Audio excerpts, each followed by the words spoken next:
Deus.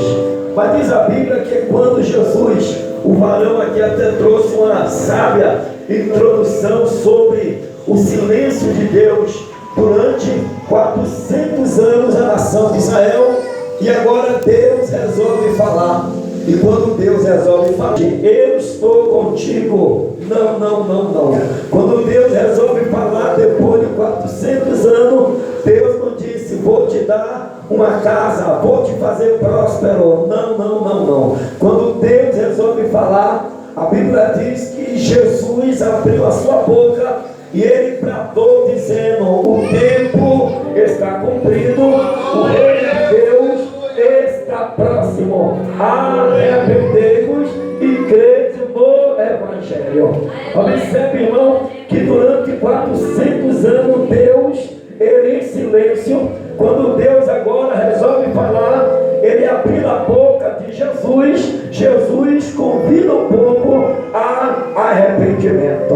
Observe que essa palavra arrependimento, aleluia, é a palavra de transformar a vida do ser humano, pois as multidão que hoje serve a Jesus com convite ao arrependimento, aleluia. E perceba, meus amados, que arrependimento é um sentimento, aleluia, que leva-nos a nos arrepender. Observe que quando nós nos arrependemos, nós levamos e trazemos a consciência de um erro, a consciência de um ato errôneo, e ali nós somos convencidos, aleluia, a voltar, aleluia, e consertar aquele erro. Percebe que a Bíblia diz que quando Jesus, ele abre a boca para pregar, e a primeira pregação de Jesus foi justamente convidando a massa humana ao arrependimento. O pregador,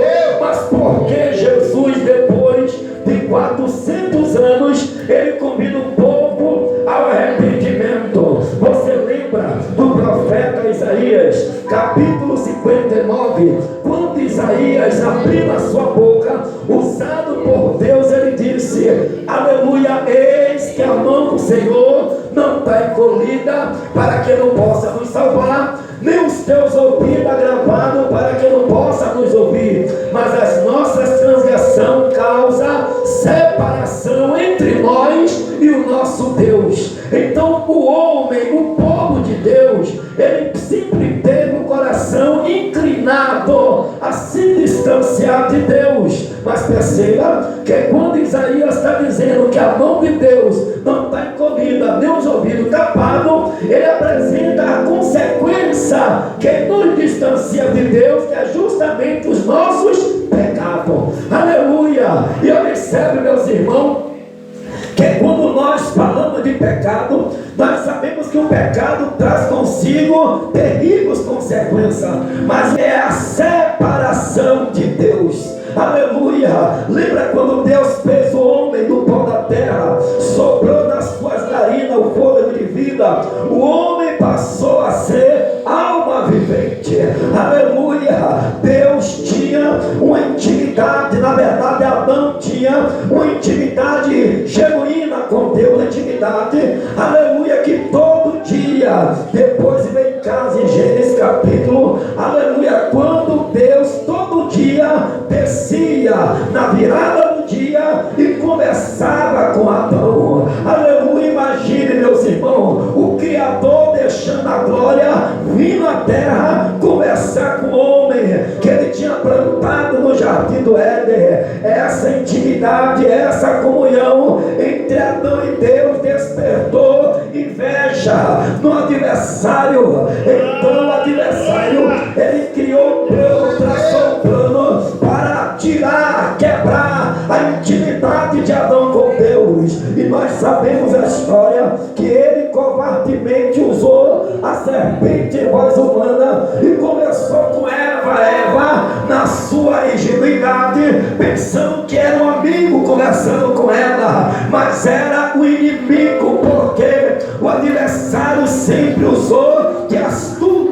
Ele vem disfarçado de amigo, mas por trás é inimigo. Ele é o verdadeiro estraga prazer. Ele percebia que Deus Deus tinha o prazer de descer da glória e conversar com o homem. Então ele usou a serpente, voz humana, e enganou Eva. E Eva convenceu Adão também comer o fruto proibido, e ambos perderam o privilégio de estar no jardim do Éden. Amados, observe, irmão, que o pecado ele sempre causou, aleluia, distanciamento de Deus. Você lembra quando o apóstolo Paulo escreve a carta aos Romanos, no capítulo 3, de número 23, ele diz: porque todos pecaram e separados estão da glória de Deus. Ei, por meio de Adão houve a separação da intimidade com Deus do homem. Por meio de Adão houve o distanciamento do homem para com Deus. Mas você lembra que Jesus, ele veio para restaurar a intimidade que foi quebrada. Ele veio para levantar o homem que estava caído, o homem que estava separado. Ei, o próprio apóstolo Paulo, ele escreve que pelo homem entrou a morte, mas também pelo mesmo homem entrou a graça, e a graça é Cristo. Aleluia! Entendamos, meus amados, porque nós precisamos a cada instante da nossa vida voltar-se para Deus, porque nós temos o coração inclinado ao erro, nós temos o coração inclinado ao pecado. Não é porque nós queremos pecar, é porque quando Adão se sujeitou ao pecado, toda a massa humana tem inclinado para o erro. Você já percebeu que nós fazemos mais coisas que não agradam a Deus do que agrada a Ele? É por essa razão que quando Deus, aleluia, recebe a nossa vida, Deus não tira a nossa natureza, não. Deus, ele sempre trabalhou com oportunidade. Deus, ele sempre dá para nós oportunidade de escolha. Há quem diga por aí, há quem prega por aí, que escolhido não tem livre-arbítrio, mas Deus respeita a princípio. Deus não tirou de nós o livre-arbítrio, o poder de escolha. Quer ver um exemplo? Se dependesse de nós escolhesse vir Jesus, nenhum de nós escolheríamos, não, irmão. Nenhum de nós aceitaríamos Jesus por nossa conta própria, não. Aí o que é que Deus faz? Deus envia o Espírito Santo na vida de alguém. Alguém dá lugar para Deus, e Deus, por meio desse alguém, usa a ferramenta da palavra, e a palavra que tem poder, que tem espírito de vida, causa a libertação e abre nosso entendimento. Mesmo nós entendemos de nós mesmos, não tínhamos disposição para dizer: eu aceito Jesus. Não. Mas diz a Bíblia que o amor de Deus é tão grande, que mesmo ele dizendo não para ele, que mesmo você dizendo não para ele, a Bíblia diz que Deus nos escolheu. Aleluia! A escolha não foi minha, pastor, a escolha não foi sua, não, meu amado. Ele nos escolheu, pregador. Aonde está na Bíblia escrito que Jesus me escolheu? Capítulo de número 15, verso 16 do Evangelho segundo escreveu São João, Jesus dizendo: não foste vós que me escolheste, mas eu vos escolhi a vós e vos nomeei para que vá de ter fruto. Aleluia! Então a escolha não é nossa, a escolha foi dele. Se eu fosse você, já glorificado no teu espírito, porque se dependesse de mim e de você, nós não queríamos Jesus por nada, mas o amor dele foi tão grande que nos alcançou, e a palavra dele tão poderosa que nos quebrantou, abriu nosso entendimento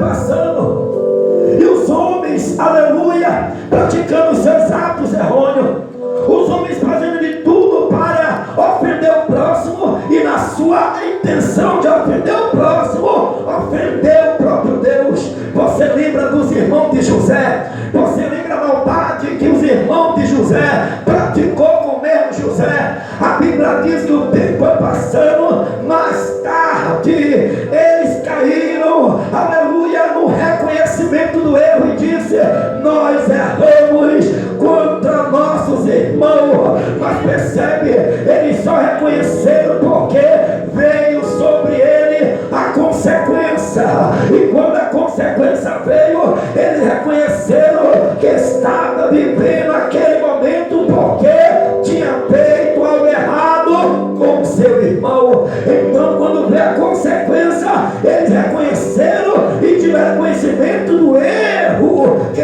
tinha praticado. E nós temos essa natureza, uma natureza que está sempre inclinada ao erro. É por essa razão que Jesus, ele colocou em nós o chamado, o querido, o amigo Espírito Santo. Aleluia! Observe, meus amados, que o Espírito Santo, além das suas muitas finalidades, ele tem 3 finalidades distintas para nossas vidas: nos convencer do pecado, da justiça e do juízo. O Espírito Santo é o único que tem o poder de convencer do pecado, da justiça e do juízo. E porque o Espírito Santo tem essa incumbência da parte de Deus, porque se não houver, aleluia, arrependimento, e o Espírito Santo não nos convencer, não tem como nós reconhecer os nossos erros. É Ele que nos convence, é Ele que bate na porta do nosso coração, é Ele que aponta para a nossa consciência o que está errado e o que precisa ser feito para mudar de vida. Aleluia! Aí entra a palavra: e conhecereis a verdade, e a verdade vos libertará. Aleluia! E nós, irmãos, precisamos a cada dia estar examinando a palavra de Deus, porque os discípulos andavam com Jesus, via milagre de Jesus, mas os discípulos ainda tinham sentimentos que não eram de Deus nos seus corações. Você lembra de Tiago e João? A Bíblia diz que Jesus, ele mandou 2 dos seus discípulos, Tiago e João, à frente, preparar a pousada, porque ele ia para Jerusalém e precisava se hospedar para depois se apresentar. A Bíblia diz que eles entraram na aldeia de Samaritano. Todos nós sabemos que Samaritano tinha uma intriga com os judeus, porque os samaritanos defendiam o monte, os judeus defendiam o templo. Havia uma picuinha entre os dois, pessoal, havia uma indiferença. Então os judeus se sentiam melhor do que o samaritano, e o samaritano melhor do que os judeus. Aí você entende que Jesus, para resolver o problema dos samaritanos, Jesus diz: olha, vocês diz que é para adorar Deus no monte, o judeu diz que é para adorar no templo. Eu vos digo, em verdade vos digo, a hora vem e a hora é em que os verdadeiros adoradores adorarão o Pai em espírito e em verdade, independente do monte, independente do templo. Deus está solucionando o problema, dizendo: verdadeiro adorador não tem lugar, não tem hora, não tem momento nem situação. Aleluia! E diz a Bíblia que dessa forma Jesus resolveu o problema de diferença. Mas Jesus estava indo para Jerusalém. Jesus precisava se hospedar na aldeia. E qual foi a aldeia? Samaritano. Diz a Bíblia Sagrada que quando Jesus, ele manda os 2 discípulos preparar a morada, os samaritanos identificaram disseram: não, isso aí são judeus, não tem lugar não, não tem lugar para vocês não. E diz a Bíblia que então João e Tiago vai até Jesus e fala: Jesus, olha o discípulo que andava com Jesus, quer que peçamos que desça fogo no céu e mate todo mundo como Elias fez? Aí Jesus olha para ele e fala: vocês não sabem que espírito sois. O Filho do Homem não veio matar os homens, mas salvar as almas do homem. Aleluia! O que me chama a atenção, o discípulo de Jesus queria que Jesus desse permissão para matar todos os samaritanos. Já pensou se Jesus fosse na conversa deles? Aleluia! Mas Jesus é Deus. E Jesus, na vida de quem tem Jesus como Senhor e Salvador, sempre fará a diferença. Aleluia! Observe que o discípulo pediu permissão para Jesus permitir meter fogo e matar todo mundo, mas Jesus não permitiu, porque Jesus não veio matar e veio salvar. Aleluia! Está vendo o sentimento que estava no coração de João? João, olha para cá, presta atenção, eu estou terminando. João, que era considerado discípulo do mascate, discípulo do amor. Mas olha o que João quis fazer: pedir a permissão para Jesus matar todo mundo, mas Jesus não permitiu, porque Jesus não veio matar, Jesus veio salvar. O discípulo estava andando com Jesus, mas o discípulo estava precisando ainda, sabe o que? Ser trabalhado. Aleluia! Precisava conhecer Jesus. Eles não conheciam Jesus ainda. Observe que quando ele pede para Jesus dar permissão para matar, Jesus fala: eu não vim fazer isso, eu vim salvar. Você não sabe que espírito sois.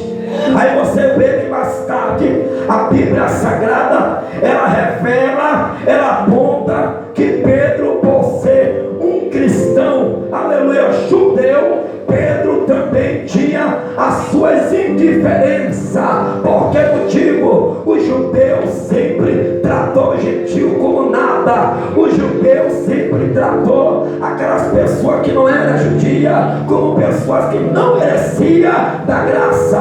Mas Jesus veio quebrando protocolo. Aleluia! Você lembra quando Jesus entrou na casa de Zaqueu, lá na cidade de Jericó? Jesus foi censurado. Alguém disse: olha, porque o teu mestre aí está na casa de pecador. A Bíblia diz que Zaqueu, ele reconheceu o teu erro. Zaqueu, quando teve encontro com Cristo, quem não lembra o testemunho, ele entrou na cidade, e diz a Bíblia que quando ele entrou na cidade, ele sabia que Jesus ia passar por aquela localidade.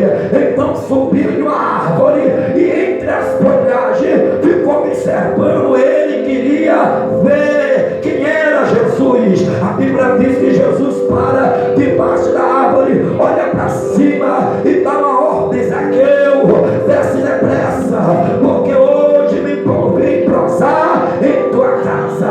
A Bíblia diz que Zaqueu desceu, e Zaqueu, aleluia, recebeu Jesus na sua casa.